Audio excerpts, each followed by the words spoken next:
자, 이제 투자 의사결정. 앞서 배운 그 화폐 현대가치 계산하는 것은 사실 어려운 산수가 아니니까 여러분들이 꼭 그림을 그려가면서 또 계산도 해보고 해서 충분히 이해를 해야 됩니다. 이게 우리 이제 경영학뿐만 아니라 뭐 회계학 배울 때 아주 중요하고요. 또 아주 우리 회계 원리나 중급회계 배울 때 아주 중요하게 이걸 꼭 알아야 됩니다. 사실은.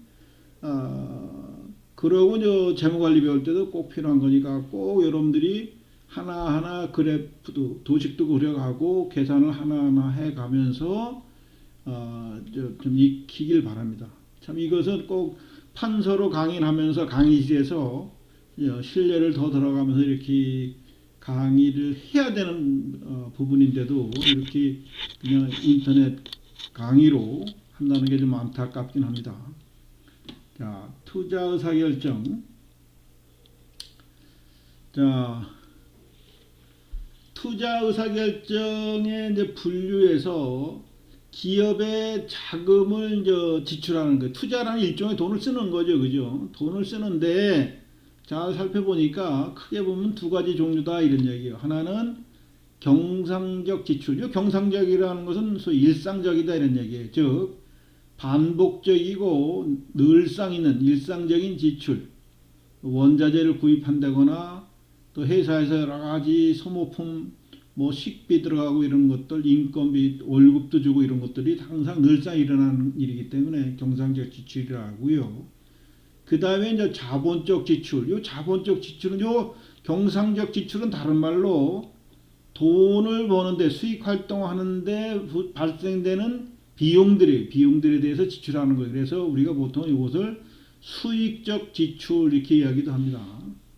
자본적 지출은 이게 일상적인 지출이 아니라 이 돈은 적어도 1년 이상, 2년, 때로는 뭐 5년, 10년 이 지출의 효과가 있는 이런 데 투자하는 것을 우리가 자본적 지출이에요. 대단히로서 일회성. 그러니까 1년에 한 번 또는 몇 년에 한 번 뭐 큰 투자 뭐 땅을 산다거나 건물을 짓는다거나 그죠? 뭐 이럴 때 이런 지출을 우리가 자본 지출이라고 자본 예산이라고 한다 하는 얘기예요. 예, 신규 사업 투자입니다. 야, 우리가 이제 뭐 철강에서 원재료를 구입하는 것은 철광석 구입하는 건 엄청난 큰 돈이긴 하지만은 철강 회사의 입장에서 봤을 땐 이건 그냥 일종의 원재료일 뿐이에요. 그 원재료를 사면은 그 원자로에서 녹여가지고 철강을 뽑아내서 그걸 팔죠. 그래서 계속 영업 순환주기라고 해요. 어려운 용어로 국내에서 회수하고 또 팔고 또 생산하고 팔고 원재료 구입해서 또 만들어서 팔고 하는 이런 데 들어가는 것을 우리가 뭐라고 경상적 지출이라고 한다 했습니다. 자, 그 다음에 이제 자본 예산, 이미 얘기한 자본. 이게 이제 우리가 자본지부의 자본을 얘기하는 것이 아니라 1년 이상 투자한다는 개념에서의 우리가 자본이라고 해요, 이거를. 자, 그래서 1년 이상 효과가 지속되는 자본적 지출에 대한 총괄적인 계획 수립하는 활동을 우리가 자본 예산이라고 하는데, 요 그림에서 보면은 405쪽에 그림이 있죠. 투자 목적을 설정하는 거야. 우리가 이제 공장을 짓는다거나, 그죠? 또 뭐 아니면 또 짓지 않으면 새로운 기계를 설비를 한다거나, 그죠? 또 부동산을 뭐 산다거나, 때로는 뭐 투자 목적으로 또는 투기 목적으로 주식을 산다거나, 뭐 이럴 수도 있습니다. 이런 것들이 이제 그 투자 대안들. 그래서 이 대안은 뭐 크게 보면은 우리 단순한 투기로 봤을 때 주식을 살까, 뭐 건물을 살까, 뭐 땅을 살까 이런 것도 투자 대안이고요. A 건물을 살까, B 건물을 살까, C 건물을 살까 이것도 투자 아니고요. A 사업에 투자할까, B 사업에 투자할까, C 사업에 투자할까 이게 투자 대안의 물색이에요. 그 다음에 현금 흐름을 추정한다. 이건 뭐냐면 지금 내가 얼마를 쓰는데 그 돈이 1년 후 아니면 몇 년 후에 얼마큼씩 현금이 들어올 것 같다. 꼭 수익을 얘기하는 게 아닙니다. 현금의 흐름. 현금의 흐름을 있는 게 지금 지출하는 것이 비용이고 계속 앞으로 들어오는 것이 수입이 되겠죠, 그죠? 그래서 이것을 수익 대 비용으로 보는 것이 아니라 현금이 나가서 나중에 얼마큼씩 들어오느냐 이것만 가지고 따지는 거예요. 자, 그래서 경제성 평가는 뭐예요? 현금의 유출보다 현금 흐름이 크면은 이건 투자 가치가 있다 보는 거예요. 즉 수익이 발생된다 이렇게 보는 것이고 반대면은 경제성이 없는 거죠. 그래서 최적 투자안 여러 가지 대안 중에서 이익이 가장 많이 나오는 것을 결정해서 시행한다. 그 다음에 이제 재평가를 통해서 이익이 얼마 났는지 과연 계획대로 그 현금 유입이 발생했는지 뭐 이런 것들을 평가하고 통제해서 또 보완해 가지고 또 새로운 투자를 하고 하는데 관여를 한다는 얘기죠. 자, 투자안의 분류, 분류에 앞서서 자 우리가 그 대안을 분석해서 쭉 우리가 평가해서 통제하는 부분까지 다 설명했죠. 이 얘기가 사실 더 중요합니다. 그러면 우리가 이제 저 중간쯤에 이제 투자안의 분류 배웠는데 투자안에는 이런 것들이 있다는 거예요. 자, 독립적인 투자안, 투자안이 여러 개 나왔는데 A, B, 뭐 C, D 뭐 다 투자가 각각의 독립적인 투자안이라서 내가 돈이 있으면은 A, B, C, D 다 할 수도 있다는 거예요. 즉 A의 선택 여부는 투자한 B의 선택 여부와 관계없이 투자한다. 즉 음료회사가 광고업과 건설업에 진출을 하려고 할 때 내가 여기를 진출하기 때문에 여기를 진출 안 한다. 물론 자금의 제한이 있으면은 우선순위 있겠죠. 아, 올해는 광고업에 진출하고 몇 년에는 건설업에 진출해야지. 뭐 이럴 수는 있어요. 그 다음에 상호 배타적인 투자안. 이것은 하나의 투자안이 선택되면 다른 투자안은 당연히 기각되는 투자안입니다. 폐기되는 거죠. 자, 뭐 이 서울 평양간 고속도로를 건설함 있어서 A로선, B로선 이렇게 그림을 그려놨는데 A가 결정됐어요. 그럼 B, C는 없어지는 거죠, 그죠? 뭐 이런 경우. 보완적 투자는 한 투자안이 결정되면은 부수적으로 다음 투자안이 선택되는 경우예요. 물론 뭐 안 될 수도 있지만 되면은 더 좋은 경우가 있죠. 즉 노래방에서 반주기에 녹음기가 필요하고 또 녹화기가 필요한데 뭐 있으면 좋지만은 녹화기 없으면은 뭐 아닐 수도 있는 경우예요. 그 다음에 종속적 투자안이라고 하는 것은 A가 투자되면 반드시 B도 투자해야 된다는 거죠. 신규로 휴대전화 서비스에 가입하는 경우 이동통신 회사에도 가입해야 함으로써 하지만은 전화기도 사야 된다. 요거는 뭐 요새는 뭐 전화기도 뭐 다 무료로 주거나 하니까 여러분들한테 잘 납득이 안 되는 얘기지만 어쨌거나 이동통신 뭐 LG를 쓰는지 SK를 쓰는지 뭐 이런 결정해야 되죠, 그죠? 이런 경우를 얘기하는 겁니다. 소비자 입장에서 얘기를 하는 거예요.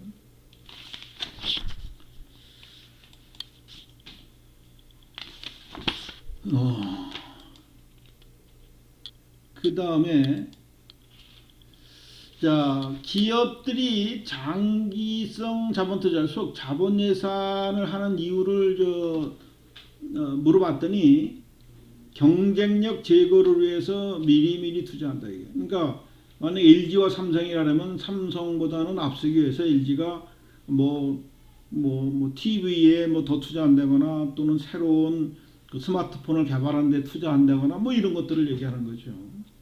또 신제품 생산 및 기술 개발 강화. 그러니까 우리가 그 특히 이제 TV나 휴대폰 같은 경우에는 신제품 개발이라는 게 뭐 상당히 앞서죠. 그래서 프론티어 기업이 있을 때는 이 신제품 개발, 연구, 개발, 생산이 엄청 중요해요. 이거 팔로워 기업, 그러니까 뒤에 쫓아가는 기업들은 쟤네가 저거 했네 그러면 뭐 뒤따라가기만 해요. 연구비 별로 투자 안 해도 돼요. 그러니까 중국 기업이 무서운 게 레노버니 뭐 화웨이 이런 게 삼성이 뭐 하나 보고 뭐 그대로 그냥 기술만 뺏기면 되니까 얘네들은 뭐 특허고 뭐고 없어요. 그냥 뭐 뺏겨가지고 막 만들어내. 기업 규모가 크고 소비 시장이 원래 크니까 한국서 뭐라 그러면 그래? 그럼 니네 거 안 써. 일이 나오니까. 안웃 기업들이 쫄지요. 또 성장 동력을 위한 신규 사업 제출. 요새 이제 우리가 다음 먹거리 사업이 뭐냐에 대해서 국가나 또는 기업들이 엄청 관심이 많죠. 뭐 BT 사업, IT 사업, 뭐 AI 사업 뭐 이런 얘기도 많이 하죠. 그리고 노후시설 개선 뭐 이런 이유들로 우리가 돈을 쓴다 이런 얘기. 투자, 자본 예산, 큰 목돈을 쓴다 이런 얘기입니다.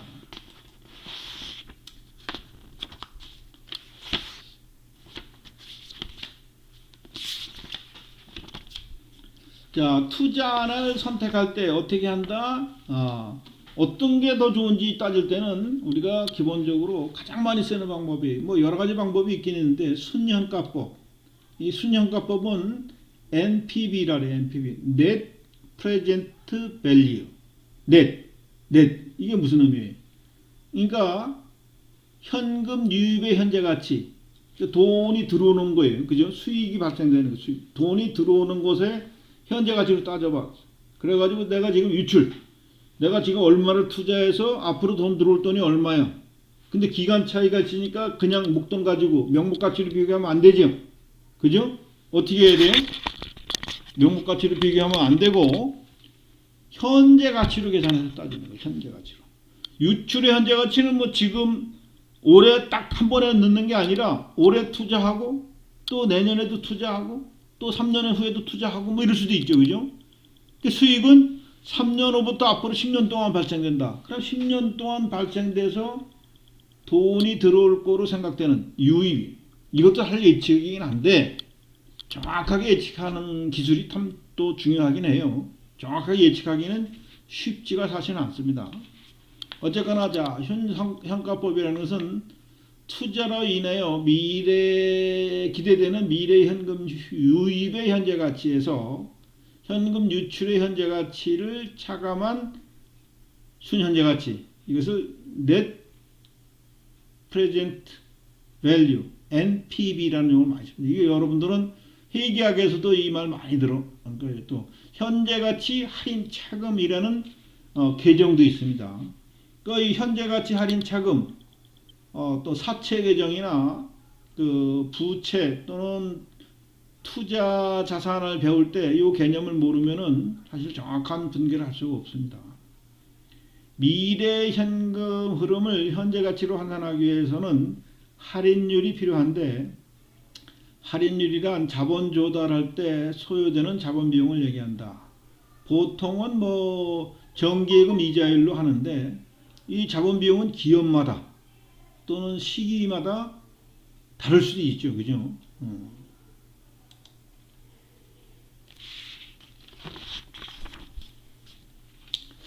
자, 그 다음에 이제 단기성 자본 투자와 장기성 자본 투자. 이 자본 투자라는 것은 뭐 근본적으로는 단기성은 없죠. 그러나 아주 몇 달 또는 뭐 1년 정도 여유 자금이 있어서 이것을 어떻게 유지 관리하는 것이 회사한테 이익이 되는가 이런 차원에서 생각하는 거예요.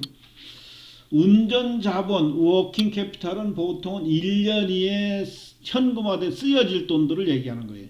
여러분들 회계학에서 유동자산 배웠죠, 그죠? 유동자산의 특징이 뭐예요?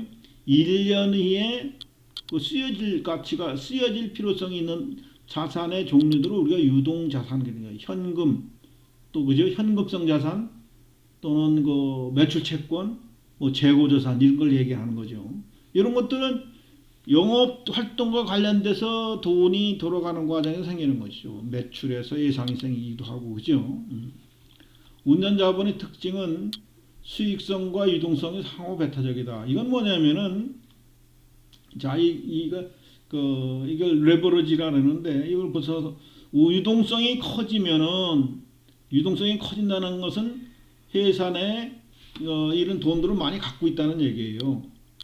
그런데 이제 유동성이 커지면 회사의 돈이 이익이 별로 없잖아요. 단기라도 이걸 주식을 한다거나 유가증권을 돌린다거나 하면 뭔가 수익이 늘어나겠죠. 그럼 만약에 수익성이 커지면은 당연히 유동성은 줄어들겠죠. 그래서 상충, 트레이드업이 있다. 근데 이제 수익성을 너무 노리고 돈을 막 투자했다. 금세 돈이 필요한데 돈을 어디서 조달 못하면 회사가 갑자기 자금 흐름이 병목 현상이 생겨가지고 심장마비로 죽듯이 갑자기 회사는 잘 되고 있는데 부도나는 경우도 있습니다. 이게 이제 심해지면 우리가 흑자도산이라 그래요. 돈은 이익을 내고 있는데 망하는 경우, 그리고 흑자도산 이런 경우까지도 생길 수 있습니다. 그 다음에 이제 다음에 매출채권 들어봤죠, 그죠? 현금 판매하지 않고 예상으로 판매하거나 또는 어음을 받고 판매하는 경우, 이런 경우를 매출채권이라 하죠. 그 매출채권은 회수기간이 3개월 이내로 되는 것이 좋아요. 그렇지 않을 때는 대손이 발생할 위험성이 크죠. 그죠?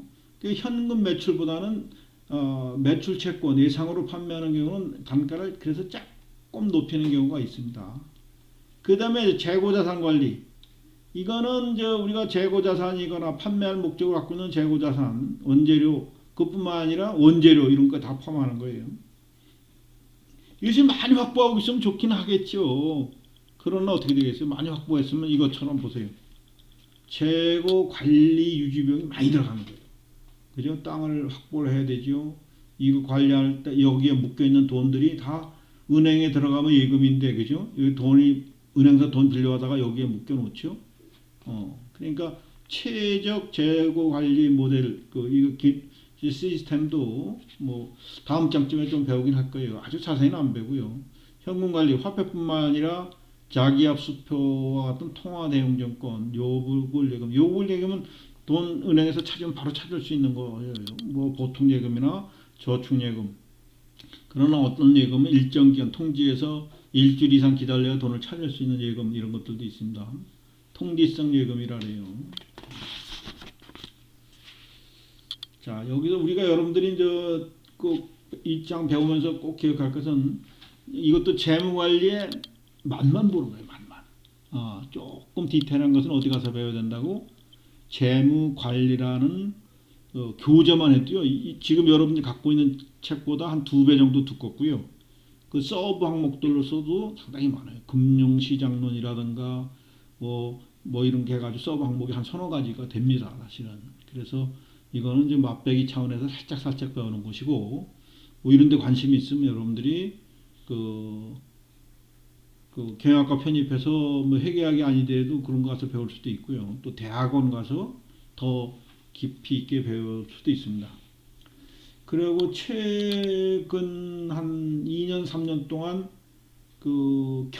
노벨 경제학상을 대부분 다 이 재무관리 쪽을 전공한, 이게 크게 보면 경제학하고도 관련이 있거든요. 그래서 이쪽 재무 투자에 관련된 논문 쓰신 학자들이 노벨 경제학상을 연이 2년 동안 받은 적이 있습니다. 자, 그럼 좀 쉬었다가